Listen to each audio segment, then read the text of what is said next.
Great to be with you again on Locked On Texas Tech on the Locked On Podcast Network. Your team every day, always free and available on YouTube or anywhere you get podcasts. And thanks as always for making us your first listen with the only Chris Level. I'm Casey Cowan, back for a Locked On Texas Tech special edition, wrapping up the week with the Matador Mob Mailbag. The bag overfloweth once again.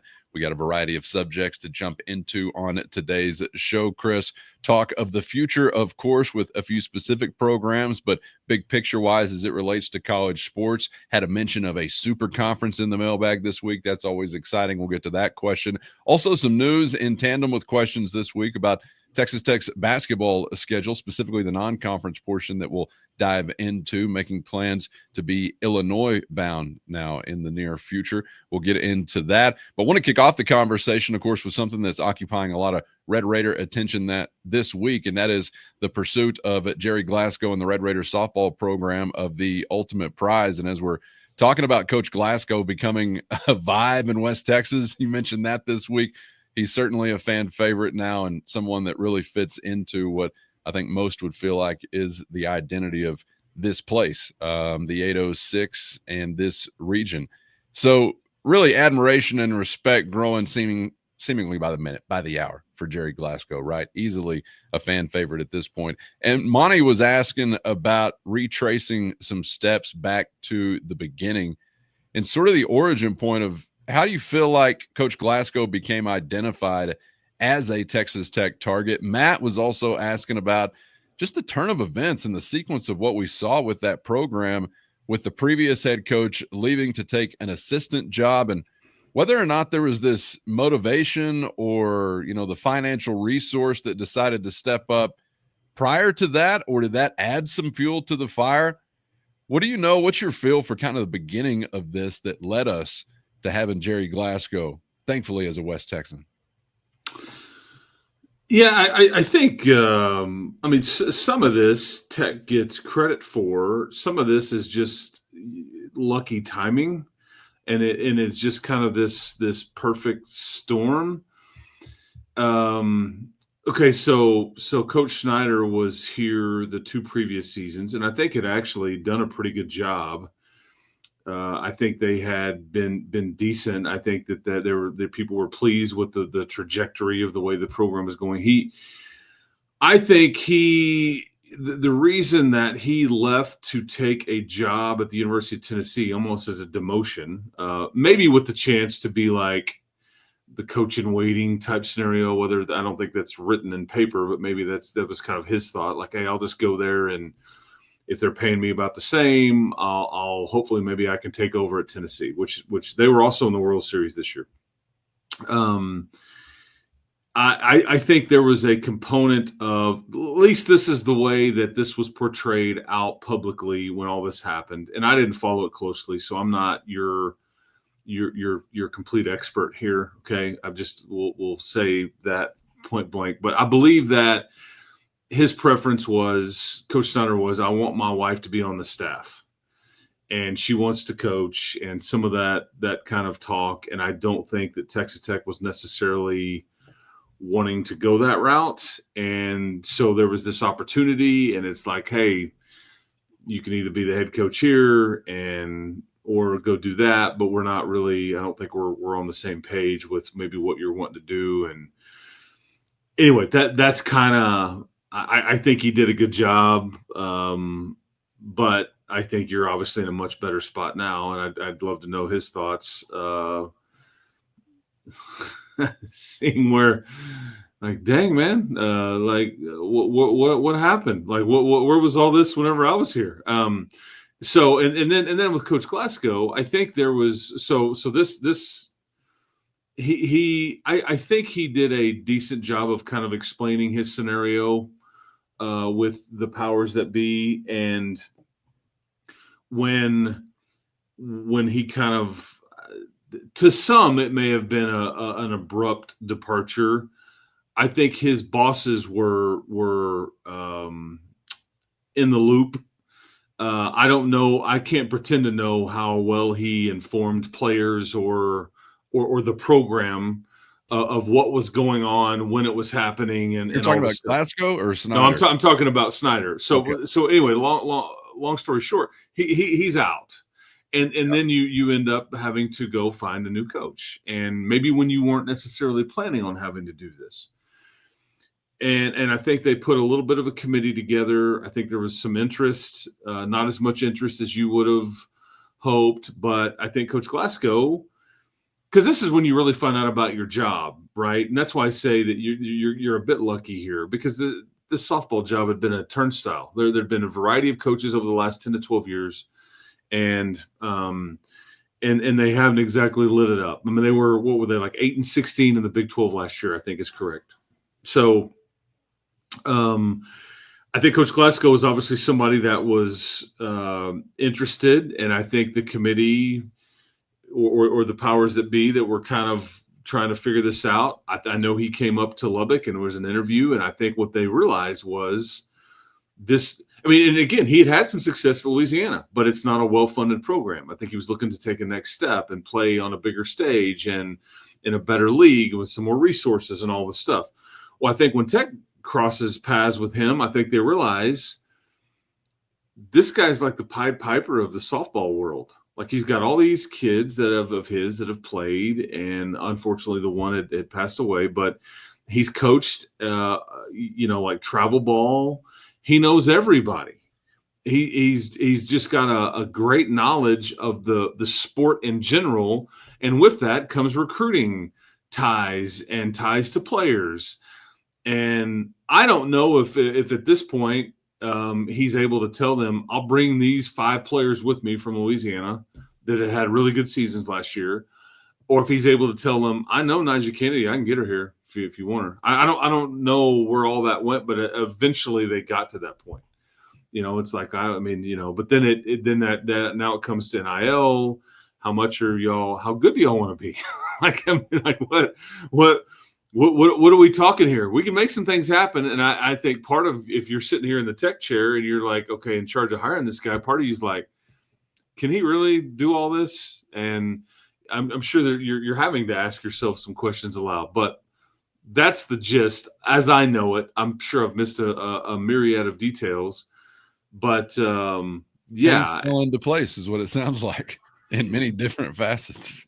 There's a bit of lucky timing in that you may have never crossed paths with Jerry Glasgow if Coach Snyder doesn't decide to, okay, I'm just going to go do the Tennessee thing, and then maybe we're not having these conversations. So, and then just so happened that Nyjah Kennedy would get into the portal, and so there's all these domino effect, or the butterfly effect, however you want to phrase it. But so there you go. Well, as we've learned since then, there's quite a list of those who are looking to upgrade from Stanford to Texas Tech, go from Texas Tech of the West to the real deal. Shout out to our guy, David Bailey, as well. So that pipeline, I wouldn't mind seeing continue. We'll see if it does. Thank you all for that question.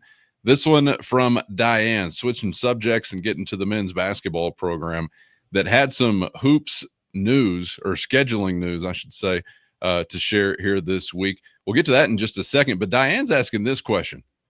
She says, it was nice for Matt Painter to invite Tech to the Bahamas, but is there anything on why it hasn't been officially announced just yet? Should we be writing this in pencil, or is it cool to write in pen, Chris?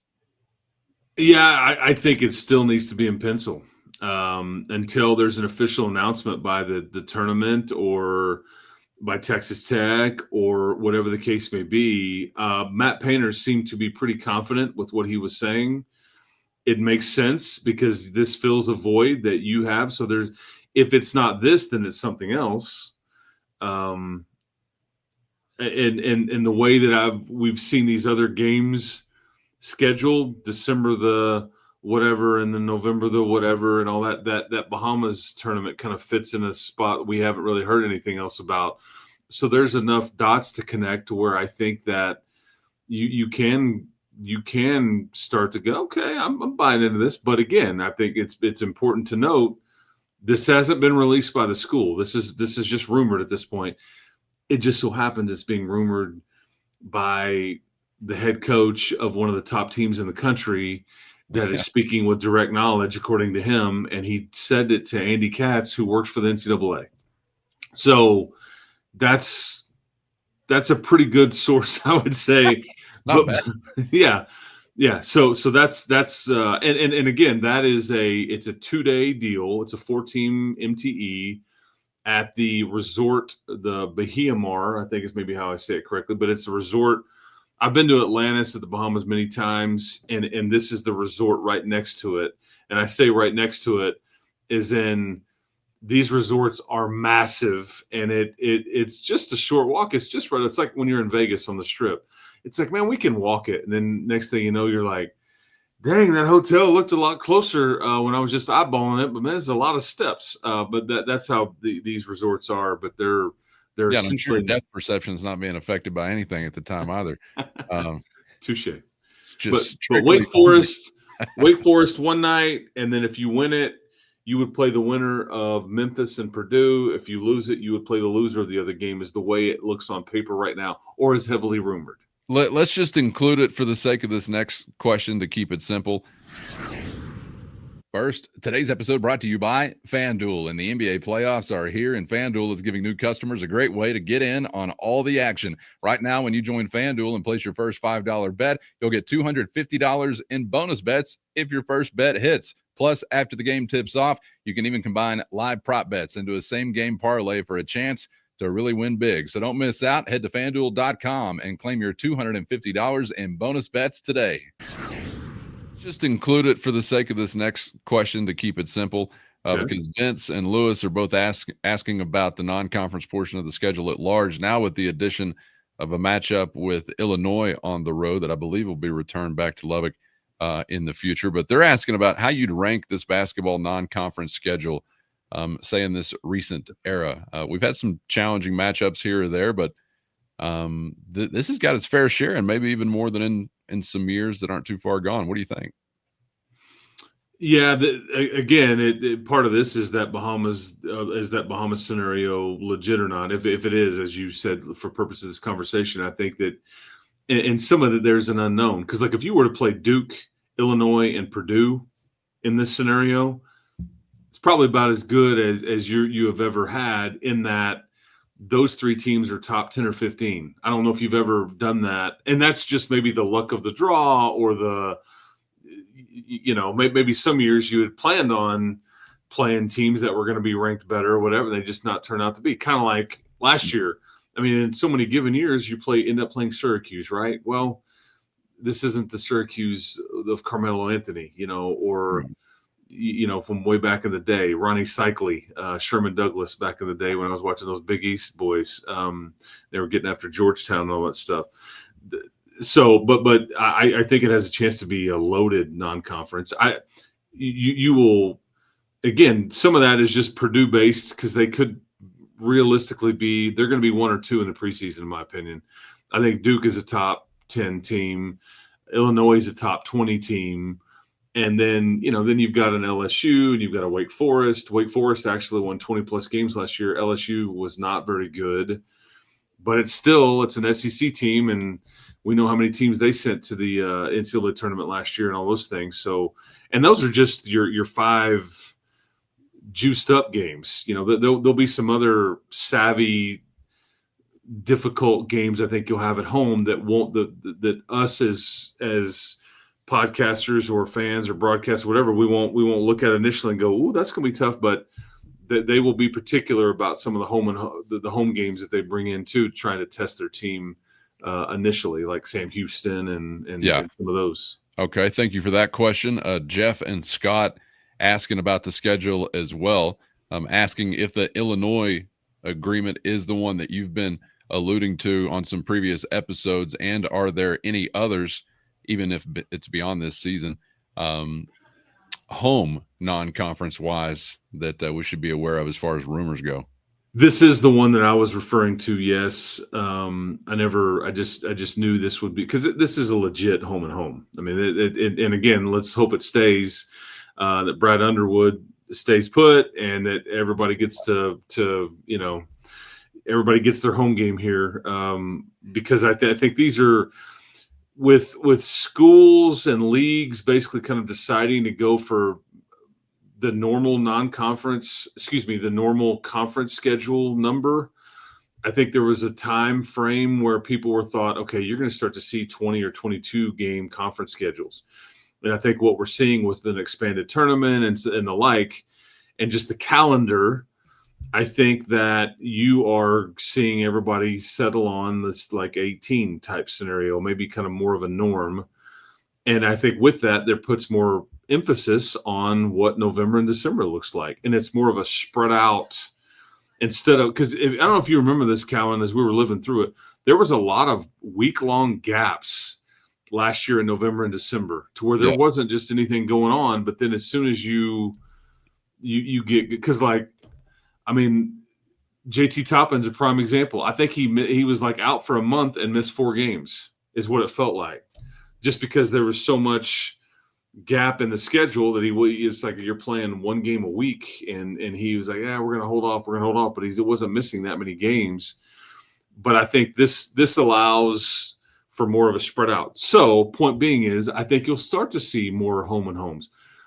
Kansas just did one with UConn. A&M, ironically enough, just did one with Oklahoma State. You're doing one with Illinois. I'd love to see this. This is good for all involved. You can still have a neutral site, factor in some of these things. And I hope you continue to go play in Fort Worth. But the home and home thing is awesome. And I knew that, and I was afraid of that you were going to probably have to do the road trip first. But how awesome is that if you can get Illinois to walk in here in November or December? I mean, freaking Illinois. I mean, they've been legit. It'll be the TJ Shannon series, I guess. Did we get Underwood in here with the Jacks once upon a time? Doesn't he have an SFA pass? He did, but you got him here with Oklahoma State. Okay. He was only 1 or 2 years at Oklahoma State. Yeah. He rolled in here.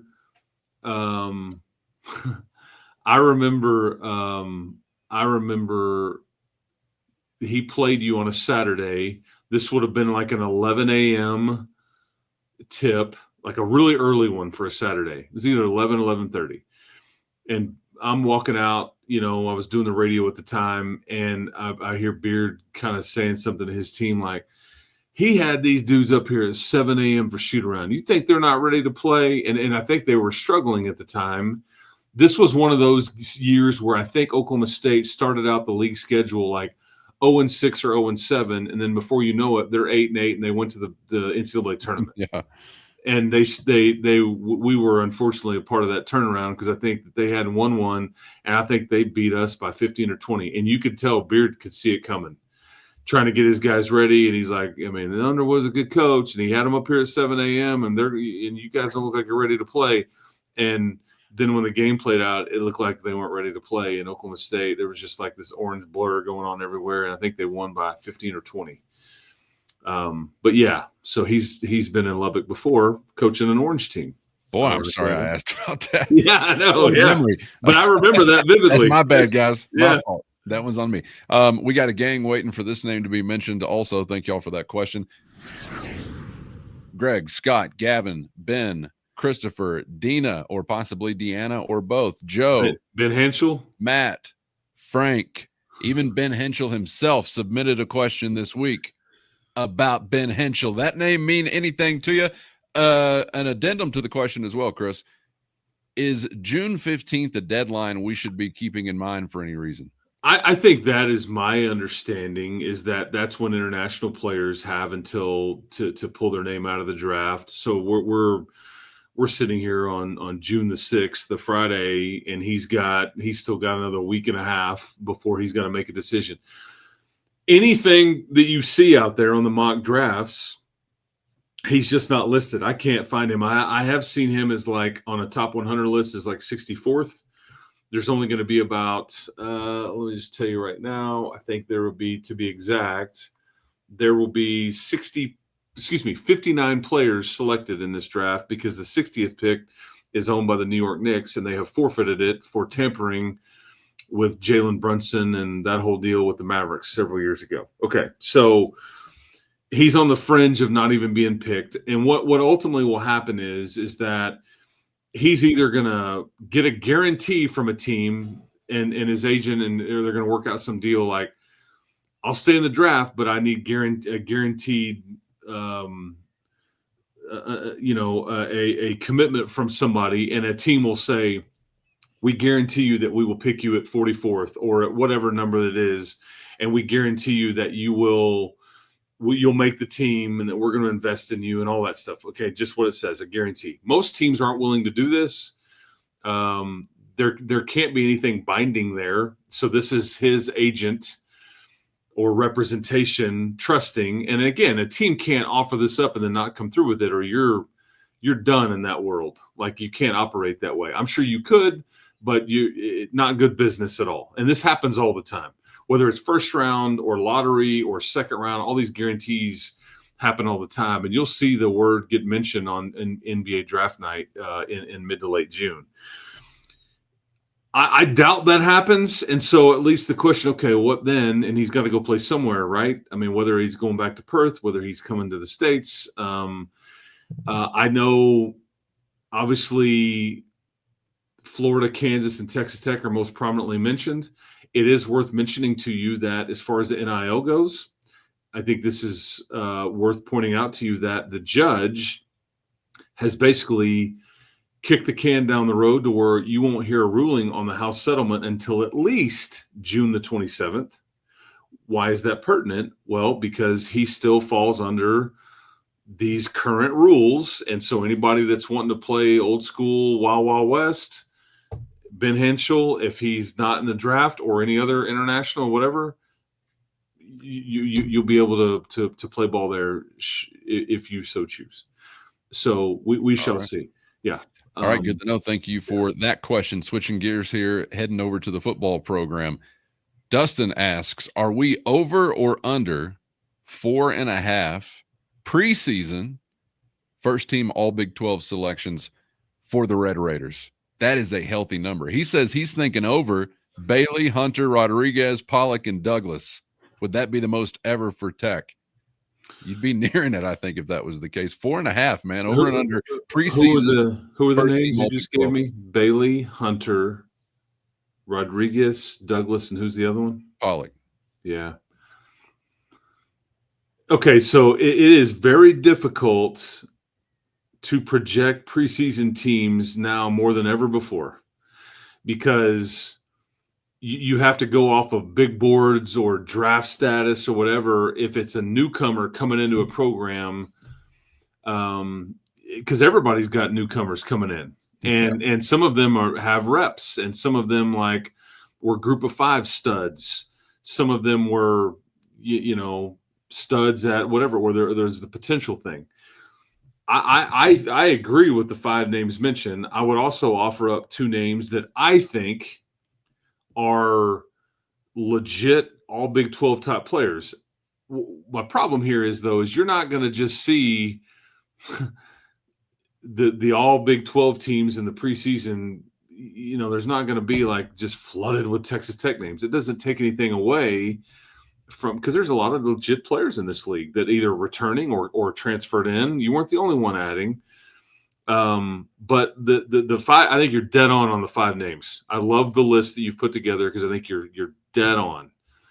But I think Howard Sampson and Romello Height also probably deserve some serious consideration for said list. Reputation, what they did before, what they would be expected to do, however you want to phrase it. They have skins on the wall, draft stock, whatever. And the other 5 names are also dead on. Probably unrealistic to think that you're going to get 7 dudes on the all Big 12 first team. Maybe you will. I just like the fact that we're talking, I think even with the 2 you mentioned, we're talking 5 of the 7 being defensive players. That's just scratching me where I mentioned anyway. And I think people have kind of forgotten the kind of numbers that Caleb Douglas put up. I mean, this was a player that I think he had the 10th most receiving yards in the Big 12 conference last year. And that included a bunch of folks that ended up going to the NFL ahead of him, Josh Kelly included. And so as far as returning wideouts, I mean, he should absolutely be first team. I would be triggered a bit or drawn off sides if he's not. If you are assuming, or people are like, if they're, because I just think he's one of the guys we probably haven't talked enough about. He's a legit player. This is an NFL player at some point. And I hope you get 2 more years, but you may just get the 1 more season out of him. Man, I like hearing you say that, because I probably would have triggered you in saying I thought he, among those original 5 listed, may have been the least likely to be a first teamer specifically. And it's probably because I'm maybe sleeping on some of what he did a year ago or NFL prospects. But Chris, we kind of alluded to it on a recent episode. He's got that next step still to take. It is not like repeating what he did last season, because last season was an arrow pointing upward. And it was great to see, but he is sort of going from assistant to the man, which is the biggest step to take, I guess. Yeah, no, and I don't disagree with your premise either. I just think that there's not many guys in this league that had nearly 900 yards receiving last year, like he did. In the context of returners, I mean, category. Absolutely. And I think he's a very clear wide receiver 1 for you at this point. He's got measurables. But you're right. There's got to be some consistency. There's got to be some. Remember, he was kind of like, man, he can't always bring in the big one. He would have had this at the beginning of the year, first half of the year or something. There's always like a big one that would not quite be brought in or something. And I feel like he became actually better in that area. And based on what we heard from his coaches, it sounded until the bowl game, he's putting in a lot of time. Yeah. Until the bowl game, he had a few drops there, and but again, he doesn't have he's a different quarterback. He doesn't. Josh Kelly's not playing. There's a bunch of folks obviously not playing, but he was kind of your main weapon in that game. And there's a few drops there that I know he'd love to have back, but I look for him to take a major step forward. But to me, first team All Big 12, yes. Amazing. Would love to hear from you guys in the YouTube comments, or gals, and text us if you're in the mob. Let us know what you're thinking. Over or under 4.5 first team preseason All Big 12 selections for the Red Raiders. I'm going to say under, just because if I'm really believing we're over that at this point, I'm going to be way too fat, happy, and arrogant by the time we get to August. So I got to stay humble, stay hungry. So I'm going to go under that 4.5 just for the sake of that pursuit as we sit here in the early stages of June. And Jacob Rodriguez, by default, almost has to be. He was a first-team guy last year. And then Lee Hunter, I mean, he was a second-team guy, but I'm sorry, maybe Corleone from Cincinnati, maybe, but I mean, you better Sharpie his behind on your first team All Big 12, because and David Bailey is also a no-brainer. Yeah. I mean, people aren't paying attention if he's not included. And Pollock may be the one that gets slept on, but there will be people that will tell you, familiar with the scouts that roll through the program, that Bryce Pollock may be the best NFL player you have on your team, is from a prospect standpoint, which is a mouthful when you say that. All right. Thank you for that question. That's a great one. This one from Greg and also Sam. We'll stick with the football program. Do we have a percentage on Behren Morton, 0 to 100, as we sit here in the beginning of June? And also, can you just tell us in general, what's he up to? Is it work with teammates? Is it practice time? Is it study time? I'm just going to throw that one in case somebody's wondering about playing school too. So what level is he at? What was the numbers you gave me? Did you say 0 to 0 to 100? I'm assuming 100 to be the best. Yeah, I think he's no way. I can't exactly answer that, but I think Joey has done some media stuff recently where, I think he's pretty much cut loose. He's been to Jacksonville. He's working out with his guys. He's about to go to the Manning Passing Academy at the end of June. I think he's been totally cleared. For the academy, you said? That's when he's going to the Manning Passing Academy, but he's already been to Jacksonville and thrown with no hindrances, no thrown limitations. With yes. Receivers running routes, things like that, not just long toss. And you know what I'm starting to the vibe that I'm starting to pick up is, because there's some, and not just our audience, but in the tech fandom or naysayers about your upcoming season or your program that feel like Behren is the major question mark and the potential, I don't want to say weak spot or whatever, because it was one of the few things you didn't really touch in the portal. Your first and second, Mitch Griffiths is brought in here to be a depth guy and an insurance policy and all that stuff as a third quarterback. I'm starting to see Joey really start to take up for Behren and like really kind of dig in with Behren and serious belief. And he's probably seen what we haven't, and him throwing and all this and that. But he's also been around Behren trying to lead and trying to bring this thing together from a culture standpoint. And it's kind of fun to see. But this is why guys love playing for Joey, because he has their back. Yeah, and I think there also has to be some motivation at play Yep. too. I mean, he's responsible for that as well, and wanting to build the guy up as you head into a season was expected and appropriate. I don't know. I can't say I'd put myself in the category of naysayer, because I think the guy can definitely be impactful when he's right. But I'm also someone that absolutely believes it is one of, or the biggest questions you have going into the season, because of the prominence and importance of the position itself, number one. Yeah, But number fair. two, just because of the history where even though we know he's tough as nails and has been available, which is saying a heck of a lot, we also know that a lot of those weeks where he was available, you and I were having conversations sometimes about, okay, well, what portion does that mean is available from, say, the playbook? Because he'd be banged up or having to compensate for something that wasn't quite right. And we still saw a lot of good stuff with him doing that. But we're all wanting it to be a great story, because it could be a local boy made good sort of headline, a lifelong Red Raider. We know what he is, and I think everybody finds that very easy to root for. And at the end of it, you remember what he could look like when he's sort of unhitched as far as his body, holding him back in one way or another. And man, it's been so long since we've seen that. It feels like a lifetime ago when you felt like there wasn't something nagging. So fingers crossed that that's going to be the case. But I can't get around the fact that I do think it's a huge question, maybe the biggest. And that's fair, and it is. I don't disagree with that. I could just tell though that Joey like is aware of that too, and he's reading the room, and he's like, I'm all in with my guy here, man. Like I'm not a naysayer, Coach. Don't be watching this thinking you're naysayer. I'm not a naysayer. No, yeah, and I sure am not either.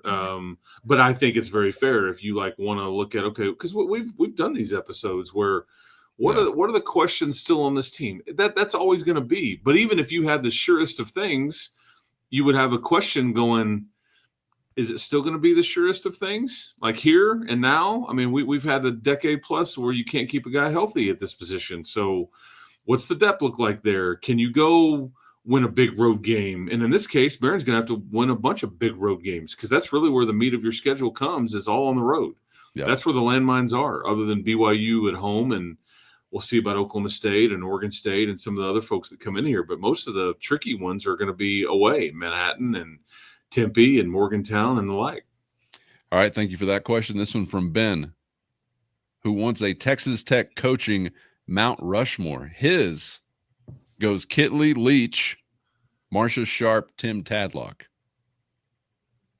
I think I'd find some of those inarguable. I find Marcia Sharp, Wes Kitley inarguable that they would be there.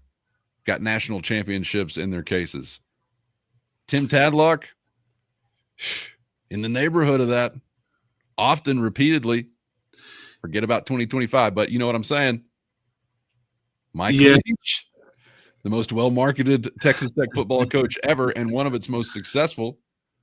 Similar conference winning percentage to Spike Dykes in a different era, however. Is that arguable? I don't know. What are the four that come to mind for you? And don't get the Pete Cawthon gang stirred up. You know how nasty they can be, Chris. Yeah, it's that's kind of the eye of the beholder scenario. And it's like it would be sacrilege to suggest this, but I mean, I feel like you're not doing your job correctly if you don't suggest Chris Beard for this conversation, simply because he took you to a place that I thought was impossible, absolutely impossible. Yes. And yes, he did leave for Texas, and it's like, okay, you can't go on my Mount Rushmore, and we can have that conversation. However, I was a part of the broadcast whenever you went through a 1-17 year in the Big 12, and I thought, I am broadcasting games for the worst Power 5 at the time school in the country with no hope in sight, and then, Billy Gillespie's going to come save us.